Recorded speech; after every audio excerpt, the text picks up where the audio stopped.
The king did everything he could think of to ensure his son Prince Siddhartha would grow up prepared for a life following in his own footsteps and become a king.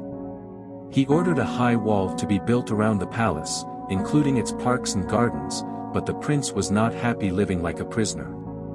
One day he told his father, "I must go out of the palace gate and see how other people live."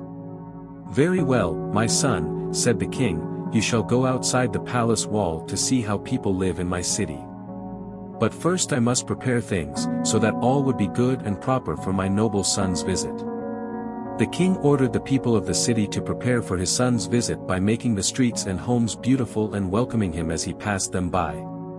When the people had decorated the city, the king said, "Now you can go, my dear son, and see the city as you please." As the young prince was going through the streets, all of a sudden, from a small old hut beside the road, out came an old man with long silver-gray hair, wearing very old, torn and dirty rags. The skin of his face was dried and wrinkled. His sunken eyes were dim and he was almost blind. There were no teeth in his mouth. He stood up, trembling all over, almost bent over double and clutching at a shaking stick with two bent and skinny hands to save himself from falling. The old beggar dragged himself along the street, paying no attention to all the happy people around him. He was speaking very feebly, begging people around him to give him food, as he would die that very day if he could find nothing to eat. When the prince saw the old man, he didn't know what he was looking at. It was the first time in his life that he had seen an old man of this type. "What is that, Channa?" he asked his driver. "That really cannot be a man. Why is he all bent? What is he trembling for? Why is his hair silver gray, not black like mine?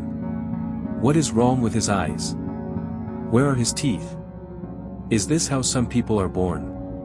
Tell me, oh good Channa, what does this mean?" Channa told the prince that it was an old man and he was not born like that. When young he was like us, and now, due to his old age, he has become this way. Channa told the prince to forget this man. But the prince was not satisfied.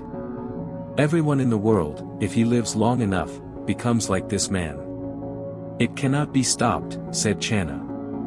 The prince ordered Channa to drive back home at once, as he was very sad and wanted to think carefully about that terrible thing called old age.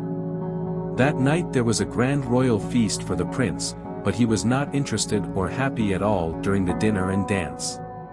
He was thinking all the time, "Someday you will all grow old and frail and bent, every one of you, even the prettiest."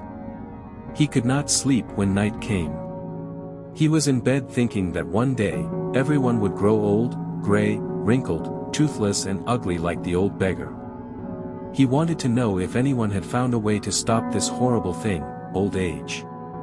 The king, when he heard this story, was very sad and worried that his son would leave the palace. He told his attendants to put on more dances and dinners.